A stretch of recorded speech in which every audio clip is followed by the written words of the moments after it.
ಈಗಾಗಲೇ ಆಯ್ಕೆ ಆಗಿರುವಂತಹ ನಿರ್ದೇಶಕರಿಗೆ ನಾನು ಪ್ರಮಾಣ ಪತ್ರವನ್ನು ಒಂದು 5 ನಿಮಿಷ ವಿಸ್ತರಣೆ ಮಾಡ್ತೀವಿ. ತದನಂತರ 11 ಗಂಟೆಗೆ ಚುನಾವಣೆ ಪ್ರಕ್ರಿಯೆ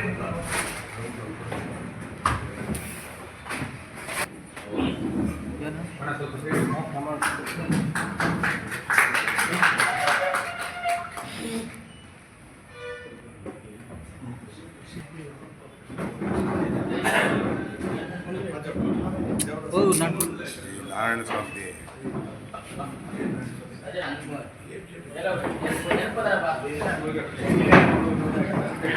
ಕೆಳಗೆ ನಮ್ಗೆ ಇಟ್ಕೊಂಡು ಆರಾಮಾಗಿ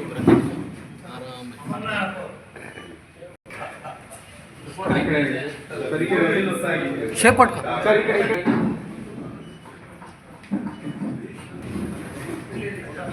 నువ్వు పదే మాట్లాడు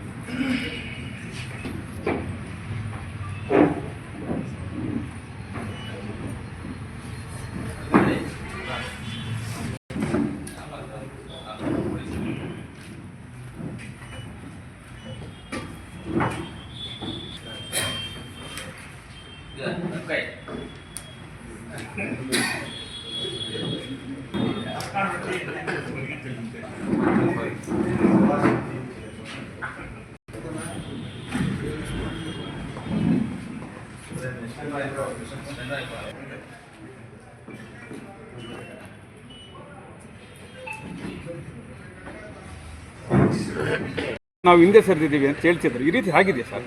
ನೋಡಿ, ಈ ಸಮಸ್ಯೆ ನಮ್ಮ ಮುಳುಬಾಗಿಲ ನಗರದ ಹೃದಯ ಭಾಗದಲ್ಲಿದೆ. ಇಲ್ಲಿ ಎಲ್ಲರೂ ಬುದ್ಧಿವಂತರಿದ್ದಾರೆ. ಅದರಲ್ಲೂ ಅಧಿಕಾರ ಕೂಡ ಅವ್ರದ್ದೇ ಇದೆ. JDS ಪಕ್ಷದ MLA ಇದ್ದಾರೆ.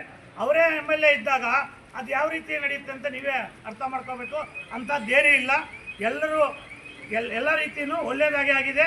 ಎಲ್ಲ ರೀತಿಯೂ ಕಾನೂನುಬದ್ಧ ರೀತಿಯಲ್ಲಿ ಆಗಿದೆ ಅಂತ ನಾನು ಈ ಸಂದರ್ಭದಲ್ಲಿ ಹೇಳೋಕ್ಕೆ ನಾನು ಇಷ್ಟಪಡ್ತೀನಿ. ಮತ್ತೊಂದು ಮಾತು ಸರ್, ಈಗ ಮೊನ್ನೆ ಆವಣಿ ವೇದಿಕೆಯಲ್ಲಿ ನಮ್ಮ ಜನಪ್ರಿಯ ಶಾಸಕರು ಪತ್ತೂರು ಮಂಜಣ್ಣವರು ಒಂದು ಮಾತಂದರು, ಈ ಬಾರಿ TAP ಚುನಾವಣೆಯಲ್ಲಿ ನಾನು ಯಾವುದೇ ಹಿಂದಕ್ಕೂ ಹೋಗೋದಿಲ್ಲ, ಯಾರೋ ಒಬ್ಬರಿಗೆ ಅನುಕೂಲ ಮಾಡಿಕೊಡ್ತೀನಿ, ಎಲ್ಲರೂ ನಾವೇ ಇರೋದು ಬೇಡ, ನಾವೇ ಇರೋದು ಬೇಡ, ಈ ಸಾರಿ ಬೇರೆಯವ್ರಿಗೆ ಒಂದು ಅವಕಾಶ ಕೊಡ್ತೀನಿ ಅಂತ ಹೇಳಿ ಅವತ್ತು ಅಂದರು. ಸೊ ಇವತ್ತು ಈ ರೀತಿ ಚುನಾವಣೆ ಆಯ್ತಲ್ಲ ಸರ್.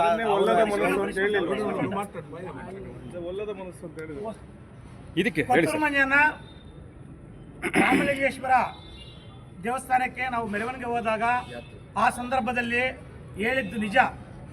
ನಮ್ಮ ಚಿಕ್ಕಪ್ಪ ಅವರು ಇದರಲ್ಲಿ PLD ಬ್ಯಾಂಕಿನಲ್ಲಿ ಅಧ್ಯಕ್ಷರಾಗಿದ್ದಾರೆ. ನಾನು TAPMCಯಲ್ಲಿ ಮುಂದುವರಿಬಾರ್ದು, ಬೇಡ ಅಂತ ಹೇಳಿದ್ದು ನಿಜ.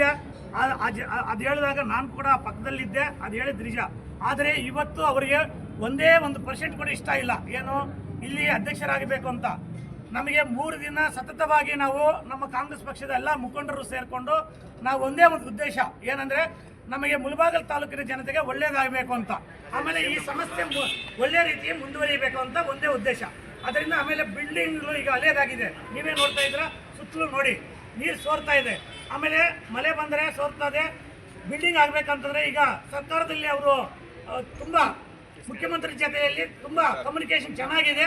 ಆಮೇಲೆ ಫಂಡ್ ತಗೊಬರ್ಬೇಕು. ಈಗ ಸುಮ್ಮನೆ ನಾನು ಬಿಲ್ಡಿಂಗ್ ಕಟ್ಬಿಡ್ತೀನಿ ಅಂತ ಯಾರು ಮುಂದೆ ಬಂದರೆ ಆಗಲ್ಲ, ಅರ್ಥ ಆಯ್ತಾ? ಅವರು ಈಗ ನಮ್ಮ ಕೋಲಾರ ಶಾಸಕರಾಗಿದ್ದಾರೆ. ಸರ್ಕಾರದಲ್ಲಿ ತುಂಬ ಒಳ್ಳೆಯ ಸಂಬಂಧ ಇಟ್ಕೊಂಡಿದ್ದಾರೆ. ಅವರು ಫಂಡ್ ಎತ್ಕೊಂಬರೋಕ್ಕೆ ತುಂಬ ಈಸಿ ಆಗುತ್ತೆ.